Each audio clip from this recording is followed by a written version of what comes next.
Hi, everyone. This is Ray. And for those of you who know live arts well, or even just a little bit, you know that I'm in the third floor lobby. I'm outside the Founders Theater. Thank you for that reading, Larry and Michael. That was Some Things You Need to Know Before the World Ends, a final evening with the Illuminati by Larry Larson and Levi Lee. And that's Larry Goldstein and Michael Parent. And Larry and Michael were the original cast, the original live arts cast. Oh, there's Larry coming back in. Hey, Larry.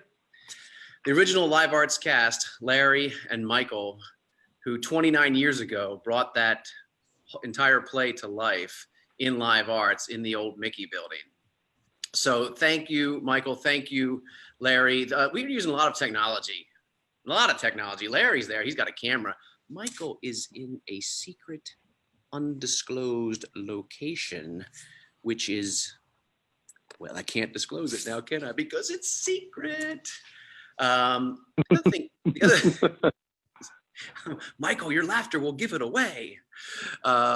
Anyway, I'm so glad that you stayed through this reading. And what we'd like to do now is we're going to jump in to a slideshow, and we're going to walk through the season or all the plays and the all the fun that was performed by Live Arts in what we call season 2, but it's really just what they did in 1991 to 1992. It wasn't, as I found out from talking to Fran and from John, there wasn't like a season planning for a couple years, but there was an awful lot of work and an awful lot of performing artists doing some good work. So Larry, can you help me walk through this season? How are you, my friend? Doing well. Thank you. Yeah, that's great. Well, 91, 92 started off with. That's my son Larry over there in this show. That is, just keep your face there, Larry, because that's Larry facing sideways in the picture. That's 30 years ago, 29 years ago, Larry Goldstein, who you look younger than your sons look now in that picture.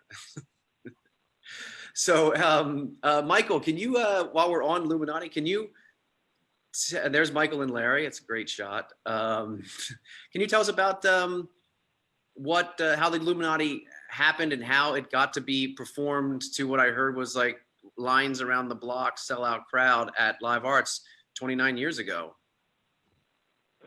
I think Larry is more able to answer that question.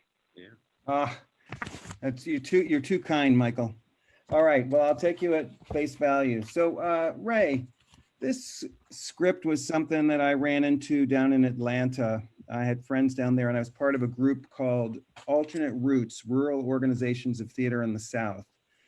And these two crazy guys down there wrote a few plays, and I took a look at this one, and I thought about Michael, and I thought how perfect he'd be for Reverend Eddie.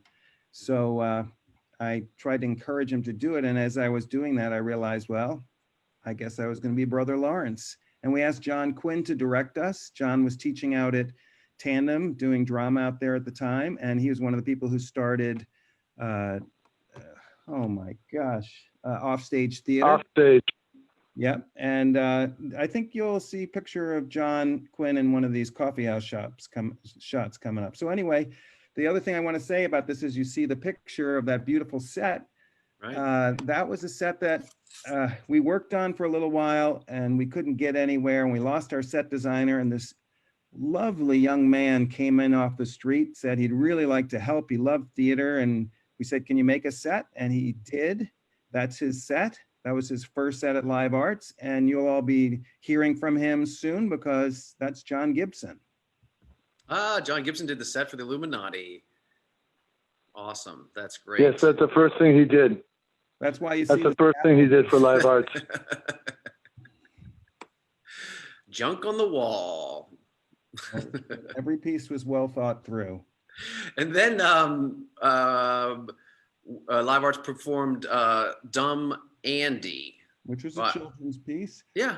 Back in the day, there was a lot of interest in doing things that were diverse, that reached out to a wide variety of people. And we brought in somebody from the storytelling community. Of course, Michael's from that, and we'd host all sorts of events. So as you play through these, then the next one is one that Michael was in. We don't have any pictures for it, but great cross country race. Michael played the hare, and there's still folks On rollerblades. Yeah, on rollerblades. And then you're going to see a series of the Fantastics first. The Fantastics. The Fantastics. Well, that was the first musical that Live Arts did. And for those of you who are watching, I'm going to move because you know the lobby and the sun is setting and it's I have to move. It's too bright in my eyes. I'll cover for you, Ray. Okay, cover for me. Talk about the Fantastics and who directed the Fantastics. Exactly. It was probably Fran. It would have to be Fran. She John was the Gibson. director there. And there's Dan Scott on the right. Can't tell you who everybody else is. You're going to see the end of the Fantastics. Well, I didn't see it, so I'm enjoying it right now. Oh, there's Dan Scott dancing. And now we're going to go to the coffee houses. And I believe there were 3 that year.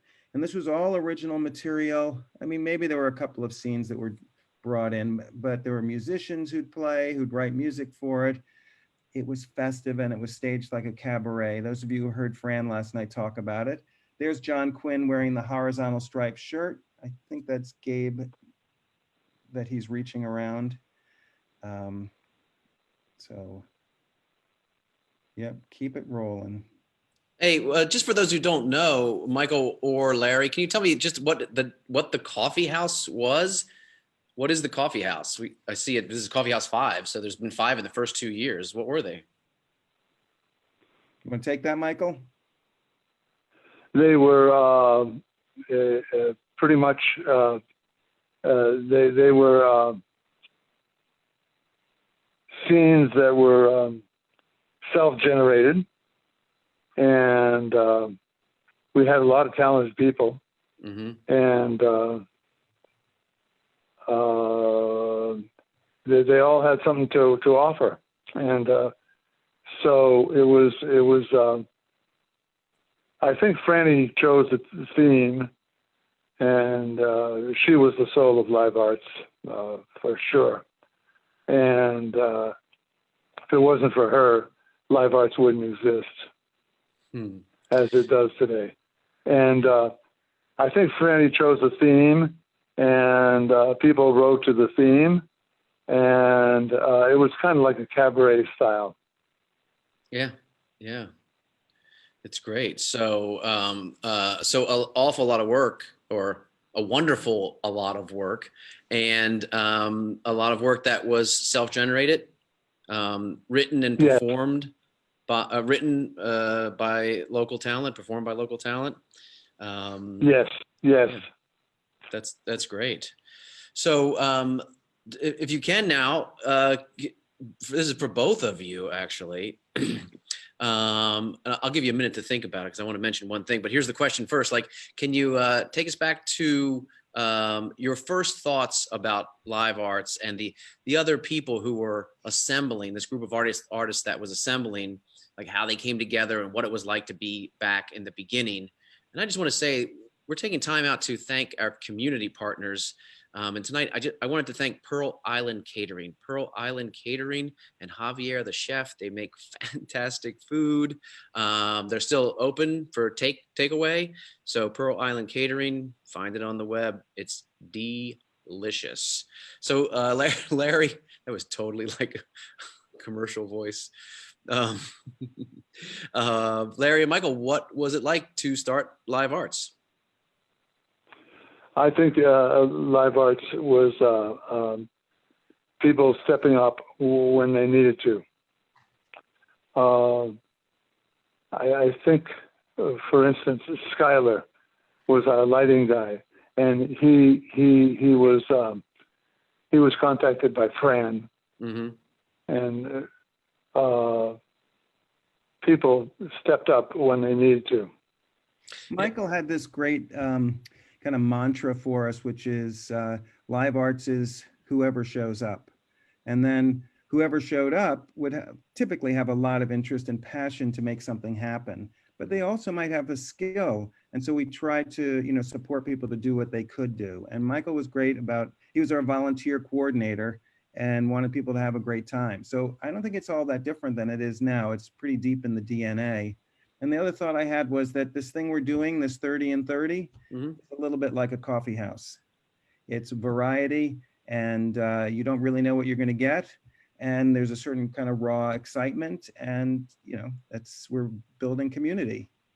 Yeah, and what I can add to it is that Mark Schuyler, you mentioned, was there in 2005, about halfway through Live Arts history. He designed the lights for the Dazzle, which I was in with Fran and with Kristen Keeley, directed by John. And we're putting together, we're brainstorming about things that Live Arts can do and during the coronavirus and as we recover from the coronavirus. And Mark Schuyler is contributing to that right now, so he's still there. Yeah, well, now that you mentioned it, I think we're getting a little close, Ray. Well, I'm in a 4-story building that's completely empty except for me. So, well, yeah, but I'm within 6 inches of the get back away from your screen. So then bring us back, Ray. Bring us back. I'm going to bring it back because I'm going to bring you back just to maybe any special memories, but I've heard lots of different stories about not just the things that we saw go by in the slideshow, but like raves and acid dance parties and just a lot of activity, a lot of like. Can you tell me about how this how did this all merge? Well, let me just jump in. Now, this is a story I got from Michael. You can correct me, Michael. That at the beginning, there was, folks having these different interests. Well, you had your people who wanted to put on plays, and then you have folks who want to do stuff for kids, and then there were people interested in music. But there was this other piece, which was called "How Do We Pay for This?" And there were the Kerner brothers were there, and they had been putting on raves for a number of years that were very popular in town, and they would rent a space and had great turnout for these dances and sold lots of beer. Mm-hmm. And they joined with us and they said, we're going to take this on. And Michael, why don't you say something about Will and Thane? Will and Thane, I think were interested in the dances at first, and they became more and more connected to the theater part. And Will became the first managing director. Yes, at $10 an hour. Yeah, but back then that was like you're being paid $10.50 now. Yeah, that's true. That's true. So the party's paid for the art. That's right. Art is in the middle of party. There are many of us who remember having shows, sets built for our show, mm-hmm. and that there'd be a rave that night, and we needed to protect our set while the rave took place because we were basically losing hundreds or $1,000 for the organization, but the raves were bringing in many more. Yeah, that's great. Go to the concession stand. Yeah. So, hey, it's really wonderful for you guys to spend time with me and with our live arts audience and to share a little bit of the history.